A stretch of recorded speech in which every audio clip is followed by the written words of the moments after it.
Hey, Miss Brown's class, and welcome to your last week of school for this weird school year. Our last lesson is actually an older view of things you've probably done in 6th grade, maybe even 4th grade. Okay, we are talking about the order of operations and why we do these things in a set order so we all get a uniform answer. All right, so I have Pemdas standing for parentheses, exponents. Multiplication and division are the same color because they're inverse operations, meaning they're equally important. And then addition and subtraction, once again, inverse operations, equal importance. Okay, so that means when you're going through your word or through a problem, you do parentheses first, then exponents, then whichever you come to next, whether it's multiplication or division, doesn't matter, they're equally important. And then addition and subtraction will be the last step. Okay, but if you see both addition and subtraction in a problem, then you go left to right, like you're just reading a sentence. Let's go over a couple of real world examples, okay? So I had to rent a U-Haul to move. Okay, so it cost me about $29. That's what they advertise on the side of the truck. But that's not it. Then they also charge you for mileage, okay? Now they're saying not only do you have to pay us $29 to rent the truck, okay, but then you have to pay an extra $2 per mile that you drive.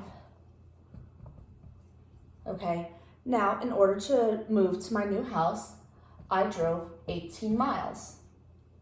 Okay, so now I have addition and multiplication. So in this case, I want to multiply first. So 2 times 18 will give me 36. I rewrite this problem as 29 plus 36. If it helps you, go ahead, write them vertically, 29 plus 36, or use your calculator. So that means it costs $65 for me to really rent that U-Haul, not the $29 that you see advertised on the side. All right, let's talk about some other word problems where you would use order of operations. All right, if you have ever gotten into a taxi, they do the same type of thing. It may cost you a flat rate just to get into the car. So that means, all right, you sat down in the taxi, that cost you $1.50. Now it's going to cost you an extra 50 cents for every minute that you're in that car. And I took a 9-minute car ride. So once again, I have the cost of getting in the car plus time spent there. Not exactly mileage, but it's a similar idea to the U-Haul. So I want to multiply first. If you don't like multiplying decimals, think about what's 5 times 9, 45, and then you just put the decimal between the 4 and the 5. So that looks like 4.5 or 4.50 plus 1.50. That would equal a total of $6, which for a cab would actually be really cheap. So that's not realistic, but that's okay. All right, and let's try another one. All right, my brother just got new carpeting in his house, so there were a couple steps that he had to do in order to figure out what he was paying, okay? His bedroom is about 20 feet by 20 feet. Now, since it's the same dimensions, he could write 20 squared, okay? That square means 20 times itself. And then that gives you the area of the bedroom. But that doesn't tell you how much he's paying. No.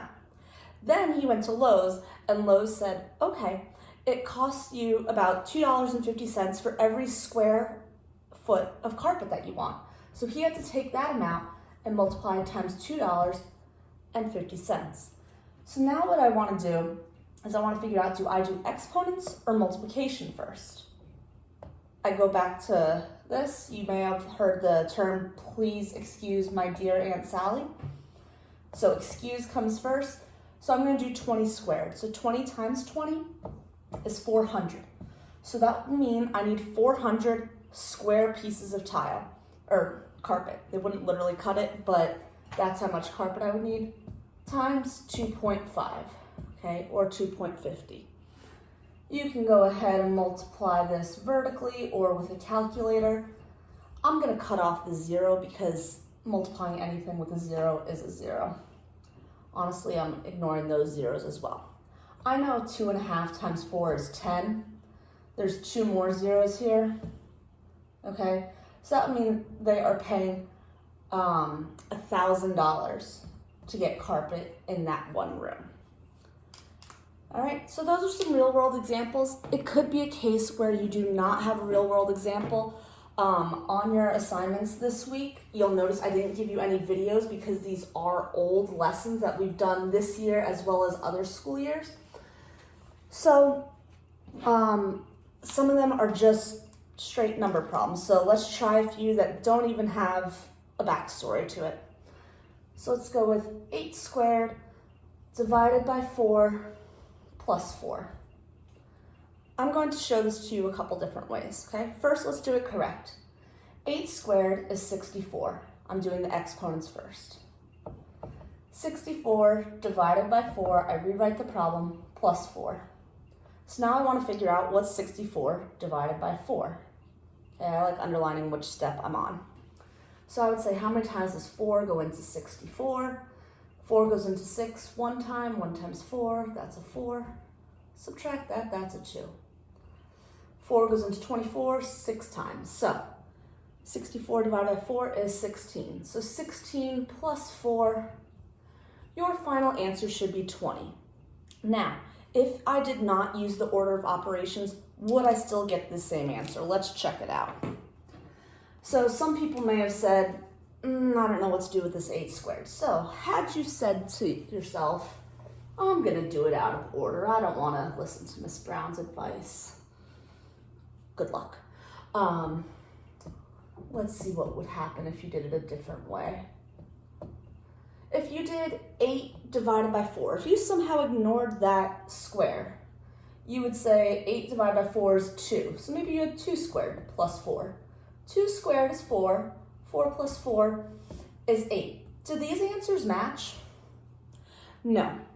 Okay? You have to do it in this correct order. Please excuse my dear Aunt Sally.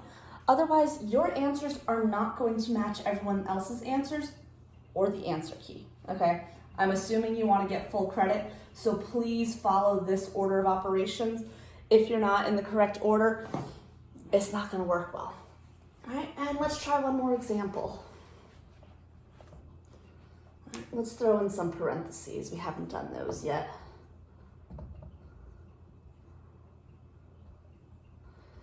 All right, so I have almost every operation going on here. I want to do parentheses first, okay? That's what that P stands for. So what's inside the parentheses? 6 divided by 2. So now I'm rewriting it as 5 times 3 plus 9 times 3. So now I've taken care of parentheses. There were no exponents. Now I'm on to multiplication or division. So this 5 parentheses 3 means multiplication, and so does this 9 times 3. So these are both equally important. 5 times 3, 15. 9 times 3, 27. I need to add them together. You cannot say 15 plus 9 and then multiply that answer times 3. That will give you a wrong answer. So now 15 plus 27, that's a 2, should give you 42. All right, this should be a review. This is meant to prepare you for 8th grade because you will be doing multiple step equations in 8th grade, as well as I want to make sure that your final grade for the 4th quarter and for the whole year is a high grade and it boosts you up. So if you need any help, let me know. I have a feeling this one should be an easy one. I want to end out the quarter with all A's on this assignment. All right, if you have any questions, let me know.